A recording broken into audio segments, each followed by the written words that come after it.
In this particular video, we will look into the details of sporophytic phase that is present in gymnosperms. Now, sporophytic phase is the diploid phase, that is, it is 2N phase. Now, in this case of gymnosperms, there will be male strobili or cones and there will be female strobili or cones. Now, these male and female strobili, these can be present on same tree, even these can present on different trees. Now, male or female strobili, these are compact structures having microsporophylls or microsporangia. Similarly, this female strobili will be having megasporophyll or megasporangia. Now, talking of the first condition, that is male condition, now this microsporangia or the microsporophyll, these will have diploid cells called as microspore mother cells. In these microspore mother cells, this meiotic division will occur and there will be formation of 4 microspores. So that means each microspore mother cell which is diploid, in this meiosis will happen, and if meiosis will happen, then number of chromosomes will become half. So number will be from 1, 4 microspores are formed, and if we talk about chromosome number, then diploid phase has reduced to haploid phase. So that is how microspores are formed. Talking of the same condition in the case of female strobili, now here there will be megaspore mother cell which is 2N structure. This 2N develops from the cells of nucellus. Now meiosis will happen in the case of megaspore mother cell.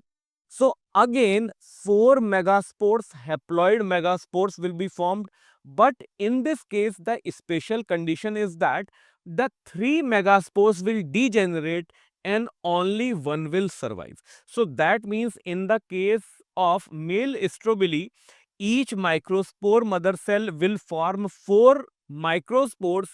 In this, it will be just megaspore, 1 megaspore, which will be formed from 1 megaspore mother cell. Now, if we talk about this microspore, so we can say that it is the male gametophytic stage. Microspores are the pollen grains, we can say. If we talk about female condition, here it was just the 1 megaspore which was left. It develops into female gametophyte. Now this female gametophyte will have 2 or more archegonia, that is female sex organs in this. So this male gametophyte and female gametophyte, we can say that this is highly reduced in the case of this gymnosperms. Now the pollen grains which are present inside these microsporangia, these will be released and air currents will carry these to this particular megasporangia. Now these pollen grains, when these come here, these will germinate. Pollen grains will germinate to form pollen tube. Now these pollen tube will discharge the male gametes near the mouth of archegonia, that is the female sex organ. Now in this case, there are pollen grains, male gamete which is present. Here there is also the egg cell which is present. Both will fuse to form zygote, and zygote will in fact develop into embryo and ovules will develop into seed. So that is how we can say that gametophyte stage was reduced and again this sporophyte stage comes here.